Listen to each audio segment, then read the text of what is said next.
We're here with Rachel Miller from Closegap, and we're gonna talk about how it is to be a non-technical founder in a San Francisco startup created by two women founders.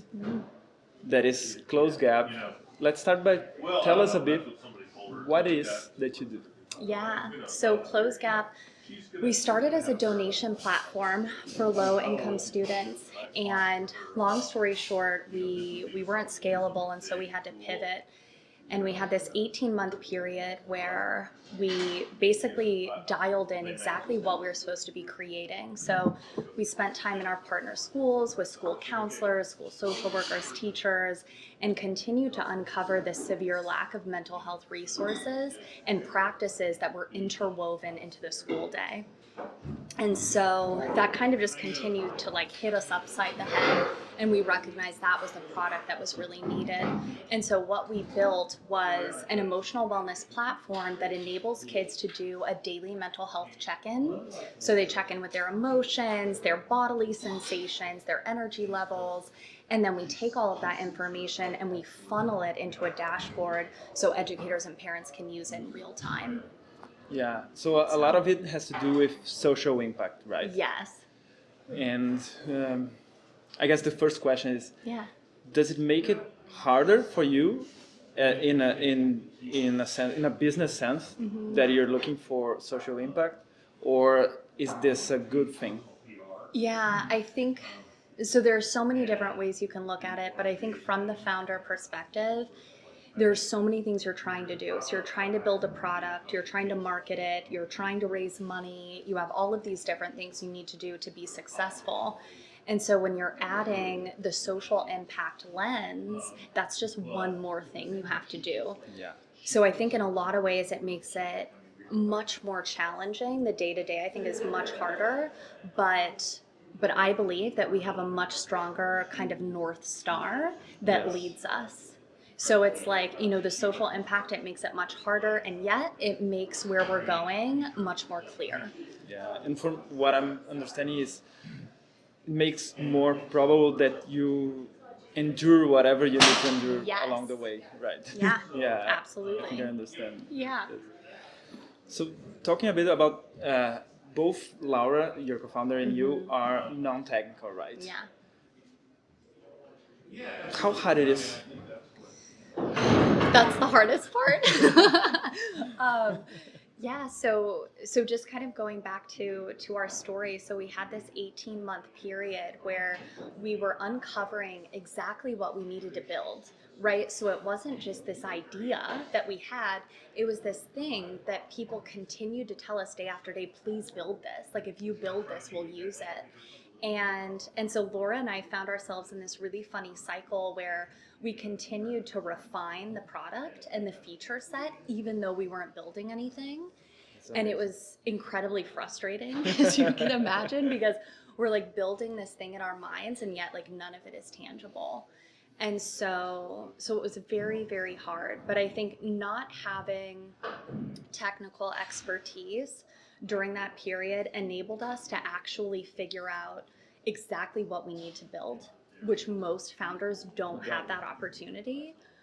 But it was also the most frustrating phase imaginable. It was terrible. Yeah. And in terms of raising funds, do you think it's harder because you're both non-technical? That was the story that we anticipated. Now that we have seasoned, it's completely different. So I think we spoke with one investor. There was one firm where we needed to have a CTO on our team, but that was just one. From? And so How many investors did you talk to? 30, probably. One out of 30. Yeah. Really said, okay, you need Yes. a CTO. It was a part of their it was a part of their criteria. If you don't have this, we won't even talk to you. Got it. And I think with other folks, you know, they've said like, oh, you don't have a technical person. But when you start to tell this story about, oh no, like we have a team, this is how we work, this is their, you know, seasoned, you guys have this intention of helping people exactly like us. And so there's kind of this immediate understanding that it's a struggle when we don't have like technical people in that way. And then you guys begin to deliver that. And so I think if we, as we're telling that story, it becomes a lot easier. Got it. Yeah. Do you think it has to do with proof of execution? Like you have built a product, you, is that it, or is more like the storytelling aspect of it? You know, it's hard to say because we have good traction, right? Like Yes. our retention numbers Yes. are killer, like we're growing. And so if that wasn't the case, it would probably be a lot harder. Got it. So yeah, it's hard to say. I think that if you can manage to work with you guys and then also like have like a really beautiful technical team and technical relationship in addition to building a product that actually people want, Yes. then you're fine. You don't need a Yeah. CTO. Got it. Yeah. Got it. And what is next for Closegap? Yeah. I mean, I think- immediately next, not in the long Oh, run. okay. Okay, what's the next step? Immediately. So Yeah. so what we're doing right now, which feels really weird, like we've been talking about it all day, we're actually taking the next few weeks to just plan. So we're going through our product roadmap, we're going through our OKRs, our KPIs, our milestones, all the different goals that we have for the next 6 months.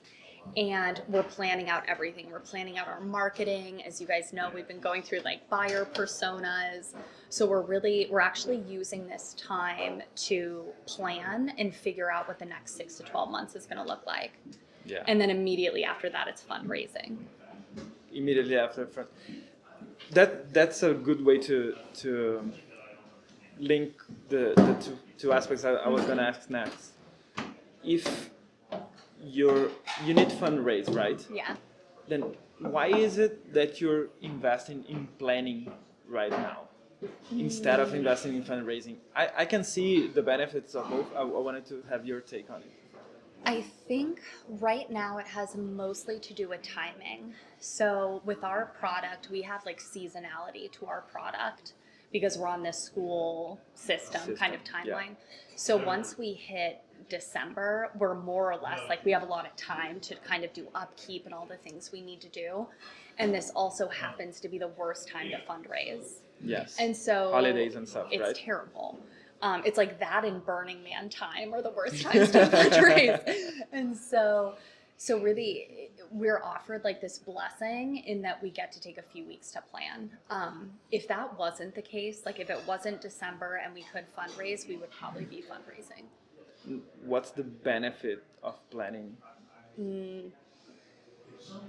I'm going to interrupt a bit because people watching sometimes think that startups is just about doing, right? And I wanted to understand your take on why are you investing in planning the next year? Yeah. If your startup's still a baby and you're planning the next year, I do it as well. I'm not questioning it. I want to understand. Yeah. So I think we have followed the very typical or traditional startup theory, which is just execute, go, do all the things you can do. And we've done that and we've gotten like our product built and we've launched and we have users. But now we're at this point where if we continue to do, it's very likely that we'll veer off on a path that might not be optimal. Yeah. And so that's where we are. So I think there is a time and place to execute and to just like grind and do everything you can. And then there's a moment where you need to step back and you need to say, okay, where are we headed? What are our options? And how are we going to get there? Yeah. What did we learn so far, right? Yes. So we need to consolidate Yes. what we've been executing, right? That's been a huge part of the past like week. I think Laura and I have just been sitting down and really trying to integrate in all the learning from like our first time of fundraising to launching to how could our product have been better? Like, what were our blind spots? Like, yes, we talk to users every day. Yes, we have all of this knowledge, but like, what could we have done that was better? And really trying to integrate all those learnings, which is exhausting, but we do need to do it as a startup, Yes. even this early. Yeah. Yeah. How important is revenue for a startup like yours? Yeah, this is what we're facing right now. So the two schools of thought that I've really encountered now that we've been talking to investors and we've really entered this space is that you can go out with this story of like, oh, we don't care about revenue. We're not doing revenue. Don't talk to us about revenue. We're getting users. Revenue is not a thing. And if you're confident and you like hold steady to that, then it seems like that can work. That's okay. And that's typically the route that's associated with like getting acquired, right? Because you're getting a bunch of users and then you might get acquired.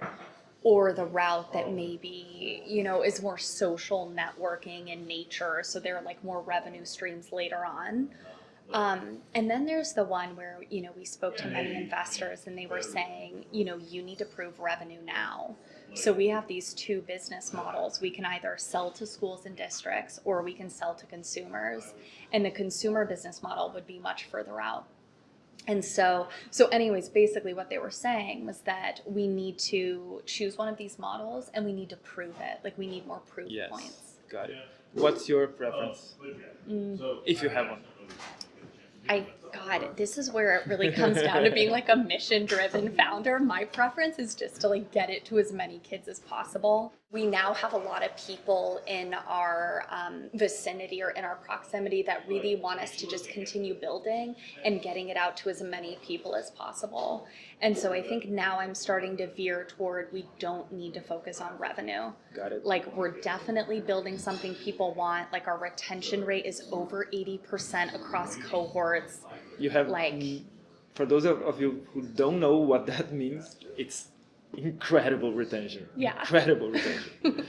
So that's really where we are. It's like we know we're building something meaningful, so let's just keep building it and disseminating it and think about revenue later. Got it. But as you know, that could change in 2 weeks. Yes. Okay. Last thing. Yeah. If you encountered a non-technical founder wanting to start a new startup, a consumer startup today, just with an idea, what would be your recommendation to this founder? So you're entering a tough road. I would say try and build like a paper prototype. And what I mean by that is try to build some sort of prototype that can test the assumptions that you have right now. So like you're working with a set of assumptions. An idea is based on a set of assumptions or things you've seen in the outside world.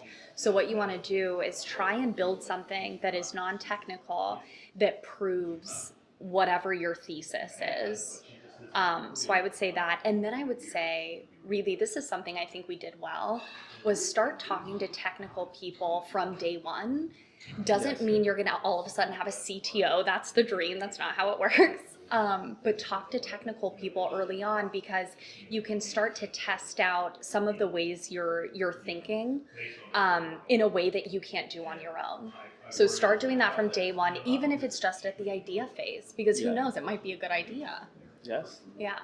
You might find a technical founder, you might find a True. CTO, or you might learn something. Yes. Right? Yes. Absolutely. Thank you so much. Yes, thank you. It's a real pleasure. High five. Yeah.